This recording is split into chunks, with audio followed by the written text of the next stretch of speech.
ఇదే అరాచకం, ఇదెక్కడి దుర్మార్గం. ఫోన్లు వినడం, కాల్ డేటా సేకరించడం, ఎదుటి వాళ్ళు గుట్టు తెలుసుకోవడం, అనుకూలంగా మార్చుకోవడం. గత సర్కారు ఇదే చేసిందా? ఫోన్ ట్యాపింగ్ కేసులో రాష్ట్ర ప్రభుత్వం దాఖలు చేసిన అఫిడవిట్లో ఏముంది? ఫోన్ ట్యాపింగ్ కేసు ఏ దిశలో వెళ్తోంది? ఈ అంశంపైనే స్పెషల్ డ్రైవ్ చూద్దాం.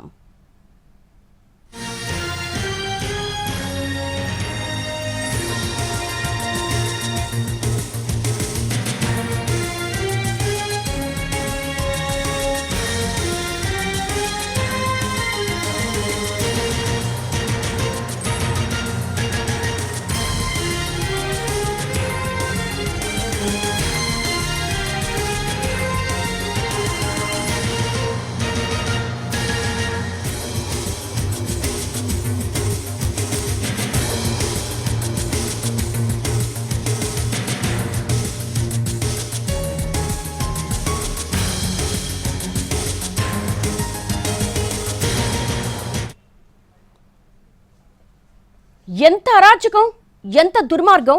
ఎవరి ఫోన్లను వదలలేదు, అందరి మాటలు విన్నారు, అందరి గుట్టు తెలుసుకోవాలనుకున్నారు. వ్యక్తిగతం లేదు, ప్రైవసీ లేదు, జస్ట్ అరాచకం అంతే. చట్టాలను అతిక్రమించారు, అధికారం ఉంది కదా అని అడ్డగోలుగా వ్యవహరించారు. తెలంగాణలో 10 ఏళ్లుగా కేసీఆర్ సర్కారు చేసింది ఇదేనా? ఫోన్ ట్యాపింగ్ కేసులో సంచలన విషయాలు వెలుగులోకి వస్తున్నాయి. రాష్ట్ర ప్రభుత్వం దాఖలు చేసిన కౌంటర్ అఫిడవిట్ చూస్తే గత ప్రభుత్వం ఎంత దుర్మార్గంగా వ్యవహరించిందో అర్థమవుతుంది. ఇందులో పలు ఆసక్తికరమైన అంశాలు వెలుగులోకి వచ్చాయి. దీంతో ట్యాపింగ్ కేసు మరోసారి తెలంగాణ రాజకీయాల్లో చర్చనీయాంశమవుతోంది. అసలు ఈ కేసు ఏ దిశగా సాగుతోంది, ఎప్పటికి తేలుతుంది? రాష్ట్ర ప్రభుత్వ అఫిడవిట్లో ఉన్న సంచలనాలేంటి?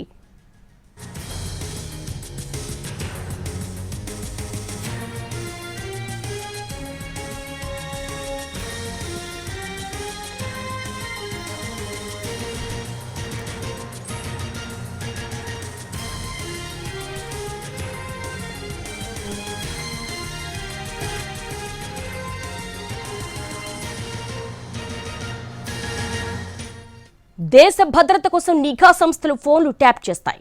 కానీ ఇక్కడ సొంత ప్రయోజనాలు, కాసుల కోసం కక్కుర్తి, అధికారం నిలబెట్టుకోవడం కోసం ఆరాటం, ప్రత్యర్థుల్ని ఎలాగైనా దెబ్బతీయాలనే కుట్ర, ఇవే లక్ష్యాలు. వీటి కోసమే ఫోన్ ట్యాపింగ్ చేశారు. ఎదుటి వాళ్ళు ఏం చేస్తున్నారో తెలుసుకోవడం, అవకాశం వచ్చినప్పుడు బ్లాక్మెయిల్లు, కేసులతో బెదిరించడం గత ప్రభుత్వం చేసింది ఇదే అని ఇప్పుడు బయటపడుతోంది. మరోపక్క ఫోన్ ట్యాపింగ్ కు ఆదేశించే అధికారం రాష్ట్ర ప్రభుత్వాలకే ఉందని కేంద్ర ప్రభుత్వం హైకోర్టుకు నివేదించింది. ఇది పూర్తిగా రాష్ట్రాల పరిధిలోని అంశమని స్పష్టం చేసింది. రాష్ట్రంలో ఫోన్ ట్యాపింగ్ జరిగిందని, హైకోర్టు న్యాయమూర్తి ఫోన్ కూడా ట్యాపింగ్ జరిగిందంటూ పత్రికల్లో వచ్చిన వార్తలను హైకోర్టు సుమోటోగా పరిగణించింది. దీనిపై హైకోర్టు ప్రధాన న్యాయమూర్తి జస్టిస్ అలోక్ అరాధే, జస్టిస్ వినోద్ కుమార్లతో కూడిన ధర్మాసనం విచారణ చేపట్టింది. ఈ వ్యవహారంలో రాష్ట్ర ప్రభుత్వం కౌంటర్ పిటిషన్ దాఖలు చేసింది.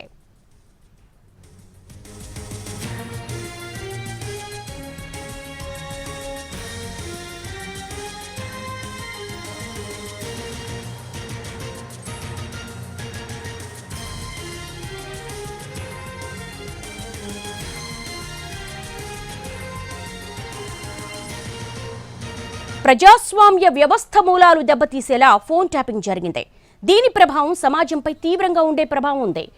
కేసు దర్యాప్తు ఎలాంటి పక్షపాతం లేకుండా చట్టానికి లోబడి జరిగితే తప్ప నిజాలు బయటికి రావు. అయితే ఇప్పటికే ఛార్జ్షీట్ దాఖలైంది.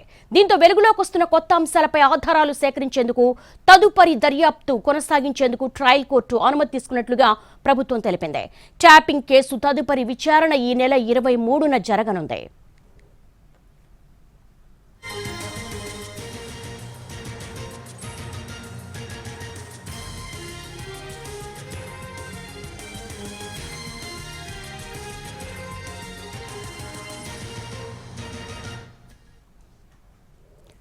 ఎంత అరాచకం ఇది, ఎంత దుర్మార్గం! ఎవరి ఫోన్లను వదలలేదు, అందరి మాటలు విన్నారు, అందరి గుట్టు తెలుసుకోవాలనుకున్నారు. వ్యక్తిగతం లేదు, ప్రైవసీ లేదు, జస్ట్ అరాచకం అంతే. చట్టాలను అతిక్రమించారు, అధికారం ఉంది కదా అని అడ్డగోలుగా వ్యవహరించారు. తెలంగాణలో 10 ఏళ్లుగా కేసీఆర్ సర్కారు చేసింది ఇదేనా? ఫోన్ ట్యాపింగ్ కేసులో సంచలన విషయాలు వెలుగులోకి వస్తున్నాయి. రాష్ట్ర ప్రభుత్వం దాఖలు చేసిన కౌంటర్ అఫిడవిట్ చూస్తే గత ప్రభుత్వం ఎంత దుర్మార్గంగా వ్యవహరించిందో అర్థమవుతుంది. ఇందులో పలు ఆసక్తికరమైన అంశాలు వెలుగులోకి వచ్చాయి. దీంతో ట్యాపింగ్ కేసు మరోసారి తెలంగాణ రాజకీయాల్లో చర్చనీయాంశమవుతుంది.